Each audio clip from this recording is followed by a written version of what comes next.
later, here we are again, and you've got Spartacus. And understand something. Spartacus's move could not have caught the Romans by surprise. After all, there's a reason they call it the Third Servile War, and that's because Rome had already fought two. And if you go look at the First and Second Servile Wars, the first one fought about the time of Tiberius Gracchus. The second one fought about the same time Caius Marius was beating up on the Cimbri and the Teutons. And both of them extremely large by any sort of modern standards. I mean, there may have been 70,000, 100,000 people involved in the First Servile War. When you get the Third Servile War, the only thing that makes it outrageously different than the first two is, one, the numbers are bigger, and two, the first two Servile Wars were off on the island of Sicily, far away, in the Roman Italians' mind, from where they were, and the farms being destroyed, and the people being killed, and the slaves being stolen away from their masters, as a Roman master would see it. That was all happening, over the horizon. The Third Servile War happened in Rome and Italy, and all of a sudden the farms that were being burned and the slaves that were being lured away were Roman ones in Italy, sometimes even, near the Eternal City itself.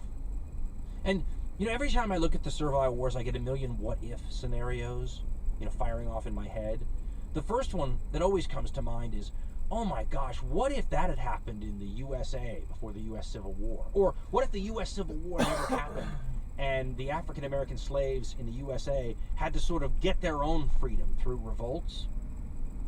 Because a bad revolt in the pre-Civil War USA is something like, 70 to 90 slaves. Sometimes a couple hundred, but one of the most infamous slave revolts in all U.S. history is the famous Nat Turner revolts, where 70 to 90 slaves caused panic in the southern states. All sorts of legal reforms were put into place after that one to make sure we never got another slave revolt that big again.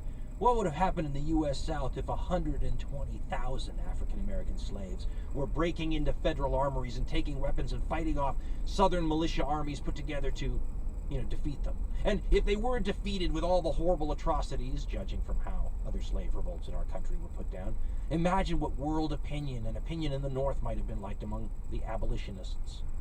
A lot of fascinating what-ifs. And it's not that outrageous to wonder about it, because 120,000 African-American slaves in 1850 would have been a much smaller percentage of the slave population than 120,000 Roman slaves out of an estimated million Roman slaves was. The slaves of Spartacus are famous because they fought off a bunch of Roman armies. You don't usually imagine that happening. At one point, there's 70,000 of them camped out on Mount Vesuvius, we're told, and they defeat a couple of militia legions sent up to deal with them. And then there's 120,000